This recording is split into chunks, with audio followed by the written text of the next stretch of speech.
नगर राजभाषा कार्यान्वयन समिति दिल्ली के तत्वाधान में आयोजित 2 दिवसीय राजभाषा उत्सव का आज दूसरा दिन है। मंचस्थ विख्यात भाषाविद आदरणीय राहुल देव जी, हिंदी के वरिष्ठ साहित्यकार पूरनचंद टंडन जी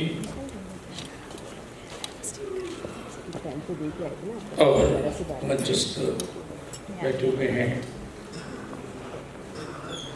बाकी लोग चले गए और संचालन कर रहे अशोक कुमार जी सदस्य सचिव और सभागार में उपस्थित अधिकारीगण, कर्मचारीगण। मैं कल से ही सत्र को सुन रहा हूँ। साहित्य की बात हुई, हिंदी की बात हुई, लेकिन राजभाषा की बात कुछ कम हुई है। इसलिए मैं उसी पक्ष को छूना चाहूँगा। राहुल जी ने हिंदी सेनानियों की बात की, लेकिन सेनापति को उन्होंने छोड़ दिया। दूसरी बात, टंडन जी ने हिंदी की बात की और बहुत सारे वक्ताओं ने अपने सुझाव रखे। हिंदी भाषा नहीं, भाव की अभिव्यक्ति है। यह मातृभूमि पर मर मिटने की भक्ति है। हिंदी का विस्तार राष्ट्रीयता का विस्तार है, भाईचारे की भावना का विस्तार है, हमारी समृद्धि का विस्तार है और संस्कृति का विस्तार है। जैसा कि टंडन जी ने कहा कि हम हिंदी की बात करते हैं पर हम हिंदी में नहीं करते। हम संकल्प हिंदी की लेते हैं लेकिन विकल्प अंग्रेजी में ढूंढते हैं। आज हिंदी को सिर्फ प्यार की ही आवश्यकता नहीं है, आज हिंदी को व्यवहार की आवश्यकता है। क्योंकि एक छोटा सा उदाहरण से मैं शुरुआत करना चाहता हूं। अभी कुमुद शर्मा जी ने उठाई बात, तो मैं एक छोटा सा बात, जो हस्ताक्षर, पटना क ख ग क्षेत्र की बात कर रही थी। पटना क क्षेत्र में स्थित है और हिंदी भाषी लोग हैं, तो वहाँ जो हस्ताक्षर करते हैं, तो बैंक से मैं आंकड़ा मंगाता रहता हूँ प्रतिवर्ष, तो हिंदी वाले लोग किस भाषा में हस्ताक्षर करते हैं, अधिकृत हस्ताक्षर। मुझे जो आंकड़ा दिया जाता है 97.8% लोग अंग्रेजी में हस्ताक्षर करते हैं। और सचमुच में अगर यहाँ भी हाथ उठवा लूँ तो ही परिणाम आने वाले हैं। तो मैं एक आह्वान भी करना चाहता हूँ, एक छोटी सी राष्ट्रीय प्रतिबद्धता के लिए इतने बड़े हम उत्सव कर रहे हैं और एक छोटा सा हस्ताक्षर हम अपनी भाषा में नहीं करते हैं। जो करते हैं वो तो हार्दिक बधाई के पात्र हैं, जो नहीं करते हैं तो कम से कम ये संकल्प लें कि अपनी हिंदी में या अपनी मातृभाषा में अधिकृत हस्ताक्षर करें। तो मैं समझता हूँ कि बहुत बड़ी बात होगी। अभी 76-77 वर्ष की बात हो रही है।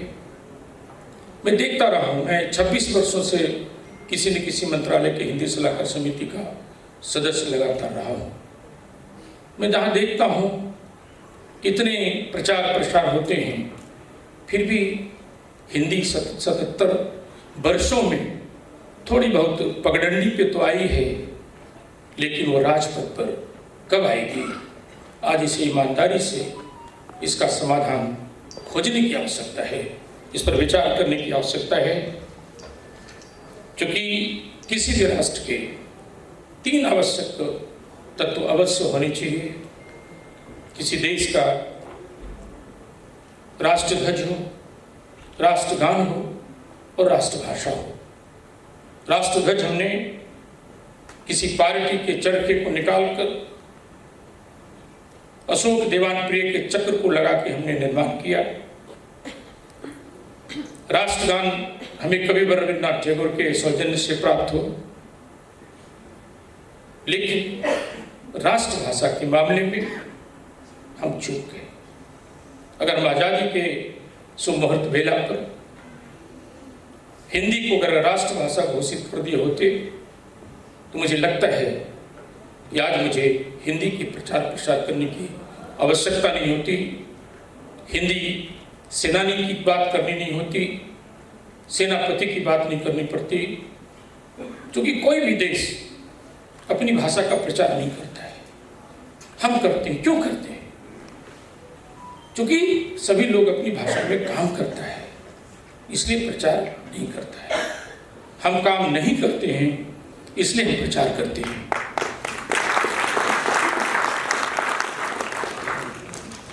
अभी हमारा देश आजादी का अमृत महोत्सव है। मुझे भी बहुत ही हार्दिक इच्छा भी थी, अभिलाषा भी थी कि जब 15 अगस्त 2022 को भारत के यशस्वी प्रधानमंत्री आदरणीय नरेंद्र मोदी जी जब घोषणा करेंगे तो जिस प्रकार अन्य धारा हट गई, लग गई, तो अचानक मुझे लाल किले की प्राचीर से सुनने को मिलेगा कि हिंदी राष्ट्रभाषा घोषित हो गया। बात है, लेकिन हम ऐसा नहीं कर पाए। हो सकता है कुछ संवैधानिक व्यवधान हो, लेकिन हिंदी कल भी राष्ट्रभाषा थी और हिंदी कल भी राष्ट्रभाषा होगी। और हम बात करेंगे आज के संदर्भ में। आज के संदर्भ में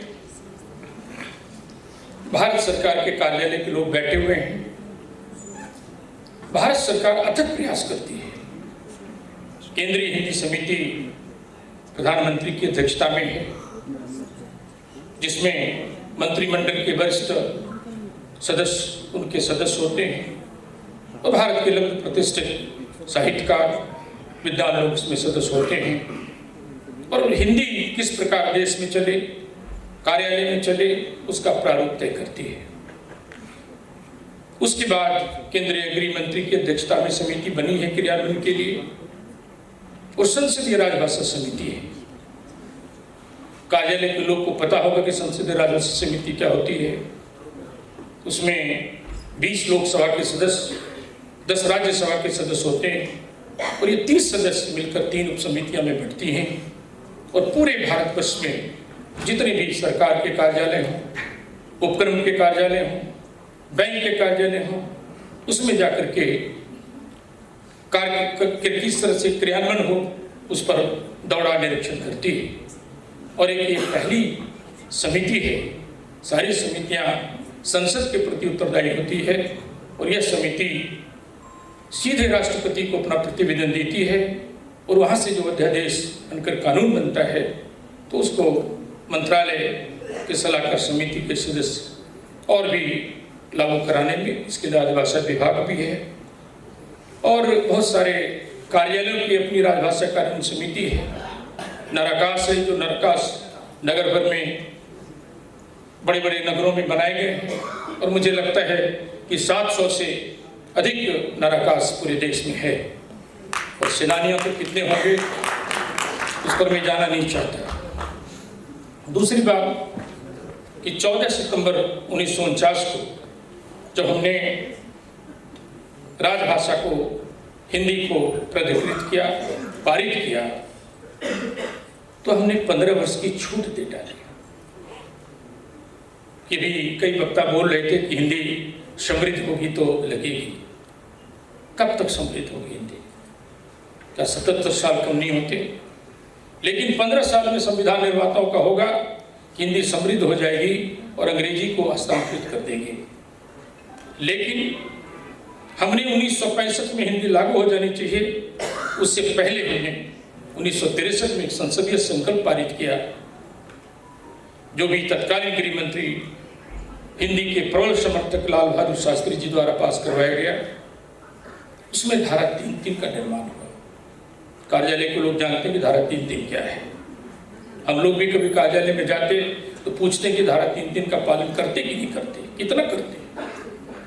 लेकिन मैंने जब सूक्ष्मता से उसका अध्ययन किया, ये धारा 3(3) है क्या, तो मुझे लगा कि धारा 3(3) हिंदी के प्रति बहुत ही सुनियोजित ढंग से एक षड्यंत्र रचा गया है कि जब तक ये धारा 3(3) रहेगा अंग्रेजी कभी हट ही नहीं सकती। इसलिए धारा 3(3) क ख ग क्षेत्र में भी लागू होता है। हम लोग गृह मंत्री को लिखते भी रहते हैं, क क्षेत्र तो हिंदी का क्षेत्र है, क्यों नहीं वहां से धारा 3(3) हटा दिया जाए। तो हिंदी तर अधिकारी आएंगे तो क्या करेंगे, तो हिंदी तर अधिकारी आएंगे तो उसे हिंदी जिस तरह से अन्य भारतीय प्रशासनिक सेवा के अधिकारी हिंदी को सीखते हैं वैसे वो सीखेंगे, वैसे एक नियम बना दें तो बहुत सारा हो सकता है। क्योंकि रामचंद्र जी का वनवास हुआ, उनकी तिथि हमें ज्ञात थी, पांडव का ज्ञातवास हुआ, उनकी तिथि भी ज्ञात, लेकिन हिंदी का जो वनवास हुआ है उसकी तिथि ज्ञात नहीं है। इस सचमुच में हिंदी राष्ट्रभाषा को क्या राजभाषा कब बनेगी, इसलिए हम लोग सरकार से मांग करते रहते हैं कि कम से कम एक तिथि तो बता दीजिए कि इस दिन से राजभाषा घोषित हो गई और कार्यालय में लागू हो जाएगी। क्योंकि कमाल अतातुर्क पाशा तुर्की के राष्ट्राध्यक्ष हुआ करते थे, उसका देश भी आज़ाद हुआ। हम लोगों ने 15 वर्ष की छूट दी, उन्हें भी सलाह दिया गया कि तरक्की कब लग जाएगी, तो सबने कहा इतने साल में लगेगा। उन सब की बात को उन्होंने सुना और एक लाइन में, एक शब्द में, वाक्य में उन्होंने आदेश दिया कि कल आप 10 बजे जब कार्यालय आएँ तो समझे कि मेरा देश आज़ाद हुए 25 वर्ष लागू हो गया और इसलिए तुर्की उसी दिन से लागू हो गई। तो हमने किंतु परंतु बहुत सारे छोड़े। और दूसरी बात कि हम अंग्रेजी पढ़ते क्यों हैं, कुछ तो कारण होगा। क्योंकि हमें सरकार का दृष्टिगत दोष दिखता है, हमने अंग्रेजी को शिक्षा से, परीक्षा से, दीक्षा से, नौकरी से, पैसा से, प्रतिष्ठा से और सम्मान से जुड़े हुए हैं। तो जब विकल्प हम लोग सरकार से मांग करते हैं कि आप किसी अंग्रेजी रहने दीजिए, कोई भी भाषा खराब नहीं है, सभी भाषाएं अच्छी हैं, सभी की मातृभाषा है, लेकिन हिंदी और भारतीय भाषाओं में उच्च शिक्षाओं में विकल्प आकर दे दें, मुझे नहीं लगता कि मुझे इतनी सम्मेलन करने की आवश्यकता होती है। और मैं 2-3 बात करके 2 मिनट समय लूँगा मैं और बात को समाप्त करूँगा। तो मुझे एक राष्ट्र चिंतक हुआ करते थे खलील जिब्रान, उन्होंने जब राष्ट्र नाम पे एक निबंध लिखा, उनके 3 वाक्य में बरबस साझा करता रहता हूँ। वो लिखते हैं कि जिस देश के नागरिक अपने देश में उगे हुए अन्न नहीं खाते उसकी भूख नहीं जाती, और जिस देश के नागरिक अपने देश में बुने हुए कपड़े को नहीं पहनते उसकी नग्नता कभी नहीं जाती, और जिस राष्ट्र में छोटे छोटे टुकड़े में अपने को स्वतंत्र राष्ट्र समझता हो उससे दयनीय राष्ट्र नहीं देखा। और हम समझते हैं कि जिस देश के नागरिक को काम करने में शर्म महसूस होता हो, लिखने में हीनता का बोध होता हो, उस जैसा देश पूरे भारतवर्ष में हमारे जैसा कोई नहीं है। और एक व्यक्ति को मैं अवश्य याद करता हूँ, वो राजनीति के शिखर पुरुष, भारत रत्न, भारत के पूर्व प्रधानमंत्री अटल बिहारी वाजपेयी को इसलिए याद करता हूँ, वो 4 अक्टूबर 1977 को जब संयुक्त राष्ट्र संघ में हिंदी में संगर्जना किए तो लगा था कि हिंदी का बड़ा कल्याण होने वाला है। लेकिन वही व्यक्ति जब देश के प्रधानमंत्री होते हैं तो मैं अपनी बात नहीं, उनकी बात को बोध वाक्य की तरह साझा करना चाहता हूँ। वो कहते हैं कि विदेशों में तो हिंदी बोली जा सकती है, लेकिन देश में हिंदी बोलना बहुत दुष्कर कार्य है। तो समझा जाना चाहिए कि हिंदी की लड़ाई कितनी कड़ी है, कितनी बड़ी है। और अंत में मैं विश्व हिंदी सम्मेलन समन्वय समिति का सदस्य रहा हूँ। मुझे देश में विदेशों में भी प्रचार प्रसार करने जाना होता है, और जब मुझे विश्व हिंदी सम्मेलन से कोई ऊपर आके पूछ ले, हिंदी को ज्ञान ही नहीं विज्ञान की भाषा, शासन की भाषा, प्रशासन और न्याय की भाषा बनाने की आवश्यकता है, तभी हम भारत के आंगन में नवान्न का उत्सव देखेंगे, हिंदी का तुलसी दल पल्लवित होते देखेंगे। इन्हीं शब्दों के साथ मैं अपनी बात को समाप्त करता हूँ।